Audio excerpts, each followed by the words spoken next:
ఇప్పుడైతే మనకు ఫంక్షన్ అయిపోయింది, ఇంట్లో పెయింటింగ్ పని అయిపోయింది, అందరు చుట్టాలు వచ్చిన చుట్టాలందరూ కూడా ఎక్కడెక్కడ వెళ్ళిపోయారు. ఇంట్లో కూడా అంత సర్దడం అయిపోయింది, ఎక్కడున్న వస్తువులు అక్కడ సర్దేశాను అయిపోయింది.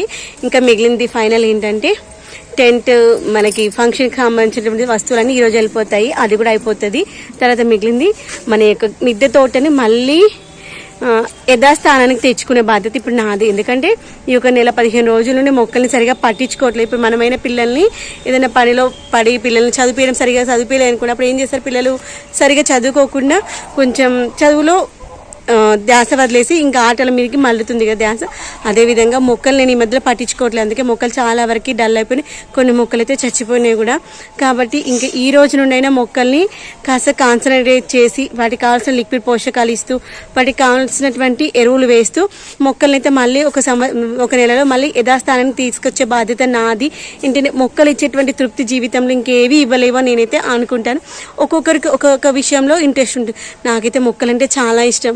ఏంటంటే మనుషులతో మనము ఎలా ఉన్నాము అనేటువంటి దాన్ని బట్టి ఎదుటి మనిషి ఆ విధంగా ఉండరు, కానీ మొక్కలు మనం ఇచ్చేటువంటి పోషకాలను బట్టి అవి మనకి మంచిగా చిగుర్లు వచ్చేసి లేత చిగుర్లు వచ్చి అప్పుడు వచ్చేటువంటి ఆనందం మరో రకంగా ఉంటుంది.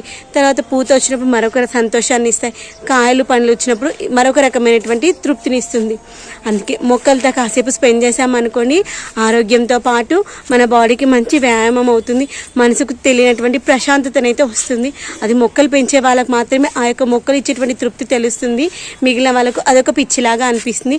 ఎవడి పిచ్చి వాడికి ఆనందం అంటారు కదా, మొక్కల పిచ్చి వాళ్ళు అంతే. మొక్కలంటే చాలా పిచ్చి ఉంటుంది. నేను కూడా అంతే మొక్కల పిచ్చిదాన్ని అని చెప్పొచ్చు.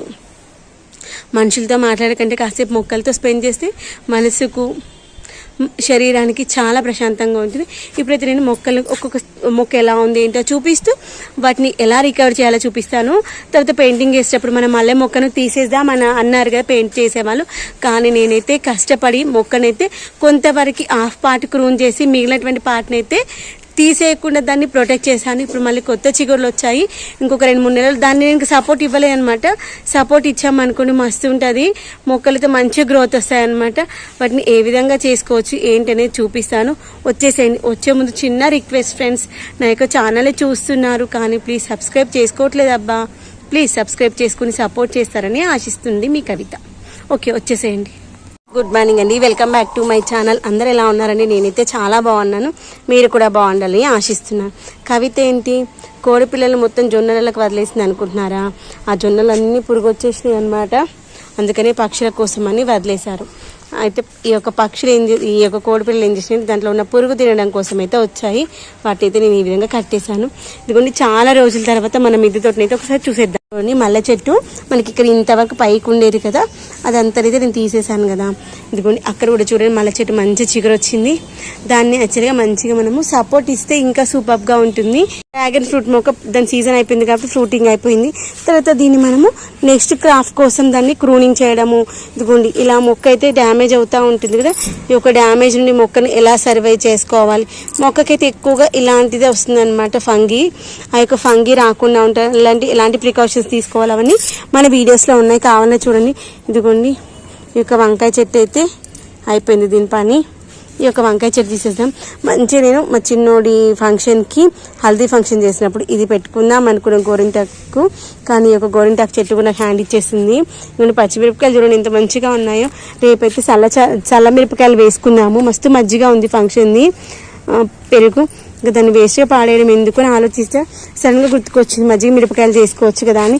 ప్రతిదీ వేస్ట్ చేయకుండా దాన్ని మనం ఏదో ఒక విధంగా వాడుకుంటే బాగుంటుంది కదా.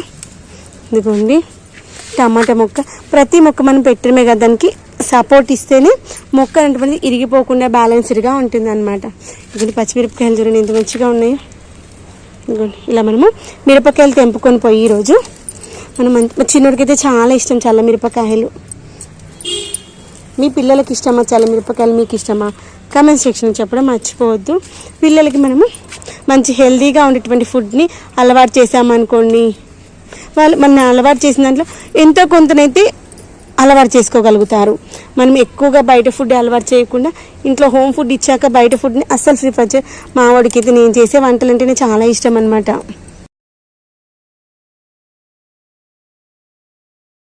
పిల్లలకి ఈ యొక్క జొన్నలు కూడా తినబుద్ధి అవుతారు, వాళ్ళు టోటి పోయి దాక్కుంది, మాకొద్దో వచ్చండి. మిరపకాయలన్నీ తెంపేసి రేపైతే మంచిగా నీమ్ ఆయిల్ స్ప్రే చేద్దాం. నీమ్ ఆయిల్ స్ప్రే చేసామంటే ఒక 1 మంత్లో మొక్కలు అయితే వీక్లో ఒక 2-3 సార్లు స్ప్రే చేద్దాము, మొక్కలన్నీ మళ్ళీ రికవరీ అవుతాయి. నీమ్ ఆయిల్తో పాటు పుల్లటి మజ్జిగ అవన్నీ స్ప్రే చేస్తాం.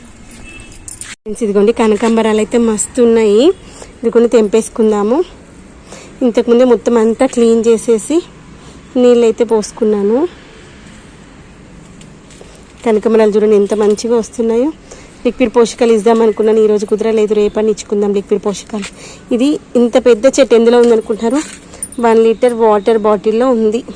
అది కిచెన్ కాంపోస్ట్లో ఉంది. చెట్టు చూడండి ఎంత మంచిగా వచ్చిందో. అలా మనము 1 లీటర్ బాటిల్స్ని కిచెన్ కంపోస్ట్ బిన్లో పెట్టుకున్నాం అనుకోండి, ఒక్క మొక్క పెట్టుకుంటే చాలు ఇట్లా మంచిగా వస్తాయి. దాంట్లో వచ్చే లిక్విడ్స్ అంటే కిందకి వచ్చేసి కింద మొక్క మంచిగా పెరుగుతూ ఉంటుంది. పైన పెట్టినటువంటి ఈ యొక్క కనకాంబరాల మొక్క కూడా మంచిగా ఎదుగుతూ ఉంటుంది. అందుకే ప్రతి కుండీలోనూ మ్యాక్సిమం కనకాంబరాల మొక్కలు అయితే పెట్టుకున్నాను అనమాట. ఈ 1 మంత్ నుండి మొక్కలు పట్టించుకోలేకపోతే కొంచెం డల్ అయినాయి. ఇంకా రేపటి నుండి పొద్దున్నే 5 o'clock లేసి ఇంట్లో పని అంతా వేసుకొని 6 o'clockకి పైకి వచ్చామనుకోండి, ఇంకా ధనుర్మాసం స్టార్ట్ అయింది కదా. ధనుర్మాసం మనకి 16th నుండి స్టార్ట్ కదా. ఇంకా ధనుర్మాసం వచ్చింది అంటే నేనైతే పొద్దున్నే లేచి పూజ ఇట్లా చేసేసుకుంటాను అనమాట, సూర్యోదయానికంటే ముందు.